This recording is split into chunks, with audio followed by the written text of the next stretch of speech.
রাজধানীর বিভিন্ন ফিলিং স্টেশনে আজও মোটরসাইকেল ও ব্যক্তিগত গাড়ির ভিড় ছিল। রাজধানীর বেশ কয়েকটি পাম্পে গিয়ে দেখা গেছে পেট্রোল পাম্পগুলোতে জ্বালানি তেল নেই।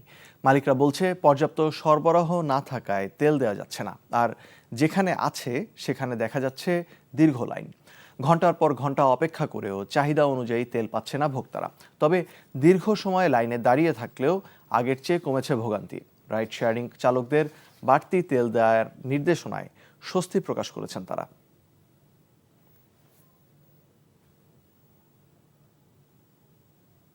দেশের ইমাম, মুয়াজ্জিন ও খাদেমদের মাসিক সম্মানী দেওয়া শুরু করেছে সরকার। একই সঙ্গে হিন্দু, বৌদ্ধ ও খ্রিস্টান ধর্মীয় উপাসনালয়ের দায়িত্বপ্রাপ্তরাও পাচ্ছে এই সম্মানী। সকালে রাজধানীর ওসমানী স্মৃতি মিলনায়তনে সম্মানী কার্যক্রম উদ্বোধন করেন প্রধানমন্ত্রী তারেক রহমান। এ সময় তিনি বলেন, ভোটের কালি মুছে যাওয়ার আগে ইশতেহার বাস্তবায়নের উদ্যোগ নিয়েছে তার সরকার। সেলিম মালিকের রিপোর্ট।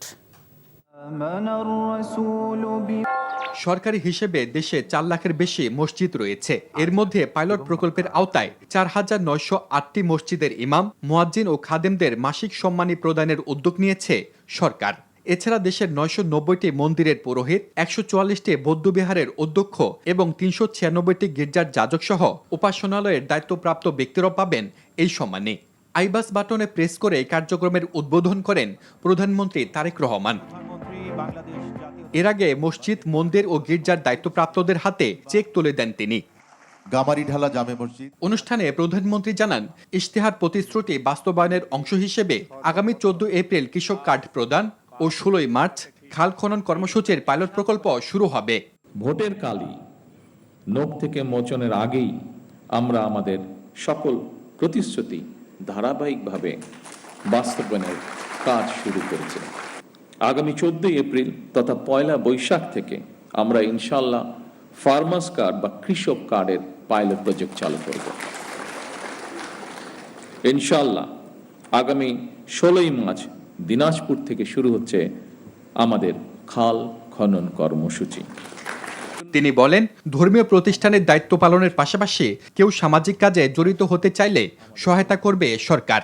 ধর্ম, বর্ণ নির্বিশেষে প্রতিটি শ্রেণী পেশার মানুষ তথা প্রতিটি নাগরিকের আর্থিক, সামাজিক নিরাপত্তা নিশ্চিত করার জন্য সরকার রাষ্ট্রীয় সামর্থ্যের সবটুকু দিয়ে চেষ্টা চালিয়ে যাচ্ছে এবং ইনশাল্লাহ চালিয়ে যাবে।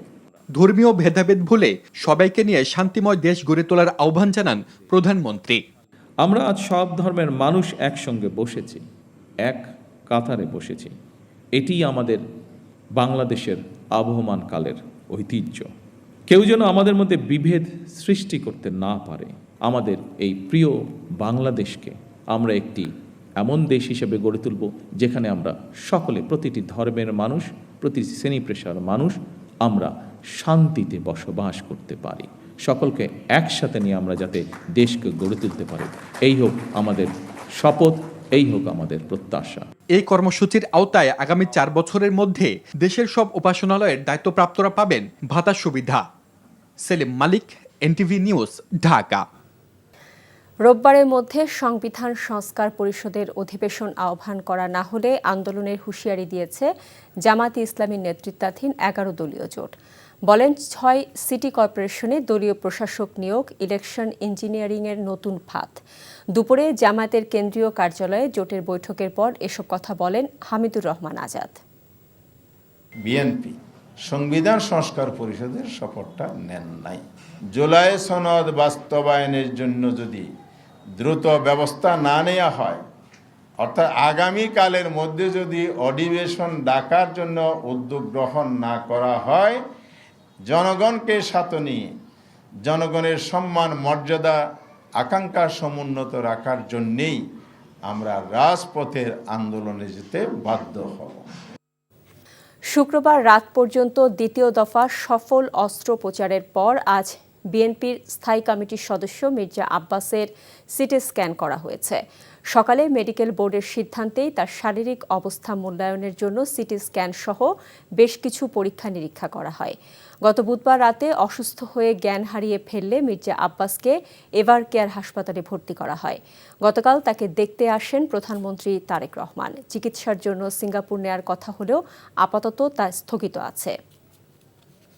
ঈদুল ফিতর উপলক্ষে ঢাকা ছাড়তে শুরু করেছে ঘরমুখো মানুষ। রেলপথে ঈদযাত্রার দ্বিতীয় দিনেও সকাল থেকেই কমলাপুর রেলওয়ে স্টেশনে যাত্রীদের ভিড় দেখা গেছে। ভোগান্তি এড়াতে সড়ক পথেও অনেকেই পরিবার নিয়ে আগেভাগেই বাড়ি ফিরছে। তবে ট্রেনের তুলনায় বাসে যাত্রীর চাপ কম। ঈদযাত্রা নির্বিঘ্ন করতে পুলিশ সব ধরনের প্রস্তুতি গ্রহণ করেছে বলে জানিয়েছেন ডিএমপি কমিশনার। আরাফাত ইসলামের রিপোর্ট। ঈদের প্রায় এক সপ্তাহ বাকি থাকলেও যাত্রীচাপ ও ভোগান্তি এড়াতে আগেই পরিবারের সঙ্গে ঈদ করতে নারীর টানে বাড়ি ফিরছেন ঘরমুখো মানুষ।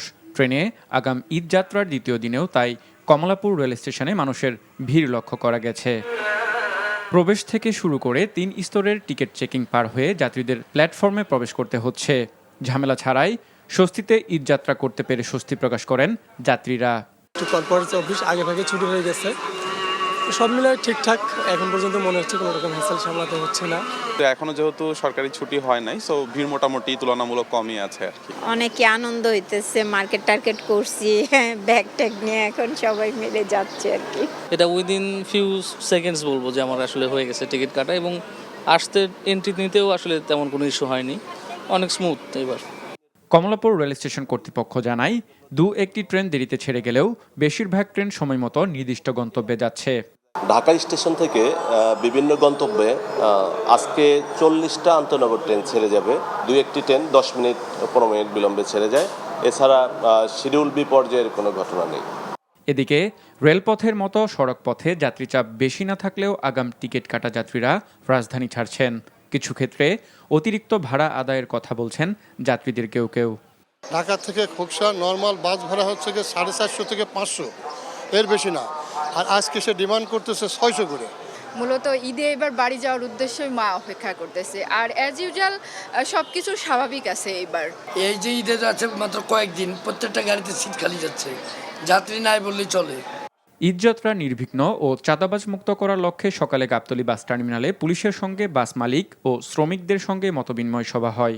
এ সময় ডিএমপি কমিশনার যাত্রী ভোগান্তি এড়াতে সব ধরনের প্রস্তুতির কথা তুলে ধরেন।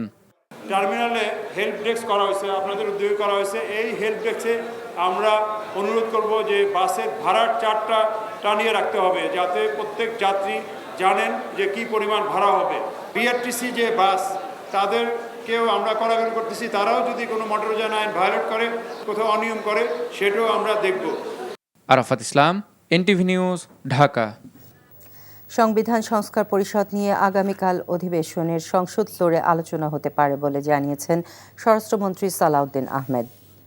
ত্রয়োদশ জাতীয় সংসদের কার্য উপদেষ্টা কমিটির প্রথম বৈঠক শেষে সাংবাদিকদের একথা জানান তিনি। বৈঠক শেষে বিরোধী দলীয় চিফ হুইপ নাহিদ ইসলাম বলেন, 133টি অধ্যাদেশ আগামী 10 এপ্রিলের মধ্যে কার্যকর হবার কথা রয়েছে। এজন্য আগামীকাল সংসদ অধিবেশনে হ্যাঁ না ভোটের মাধ্যমে অধ্যাদেশ যাচাই বাছাইয়ে বিশেষ কমিটিকে দায়িত্ব দেওয়া হবে। দুপুরে জাতীয় সংসদ ভবনের ক্যাবিনেট কক্ষে কমিটির সভাপতি স্পিকার হাফিজউদ্দিন আহমেদের সভাপতিত্বে কার্য উপদেষ্টা কমিটির প্রথম বৈঠক অনুষ্ঠিত হয়। প্রধানমন্ত্রী তারেক রহমান, বিরোধী দলীয় নেতা শফিকুর রহমান সহ কমিটির অন্য সদস্যরা বৈঠকে অংশ নেন। আইনগত যে বাধ্যবাধকতা আছে, যে সময় আছে, সেই সময়ের মধ্যে আমরা যথাযথ পদক্ষেপ দেব। সংবিধানে 30 দিন সময় আছে, প্রথম যেদিন উপস্থাপন করেছি তার থেকে। একটা বিশেষ কমিটি করা হয়েছে অধ্যাদেশগুলোর জন্য, অধ্যাদেশগুলোকে যাচাই বাছাইয়ের জন্য। তো সেই বিশেষ কমিটিতে অফিসিয়ালি এখনো এটা পাঠানো হয় নাই। এটা আগামীকালের অধিবেশনে এটা হ্যাঁ না ভোটের মাধ্যমে এই বিশেষ কমিটিকে এই দায়িত্বটা দেওয়া হবে।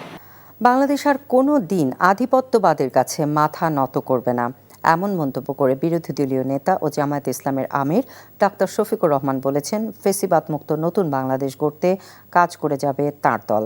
রাজধানীর লেডিস ক্লাবে সাংবাদিকদের সম্মানে ঢাকা মহানগর দক্ষিণ জামায়াত আয়োজিত ইফতার মাহফিলে তিনি একথা বলেন, গণমাধ্যমের কণ্ঠের পাহারাদার হিসেবে জামায়াত লড়াই করে যাবে।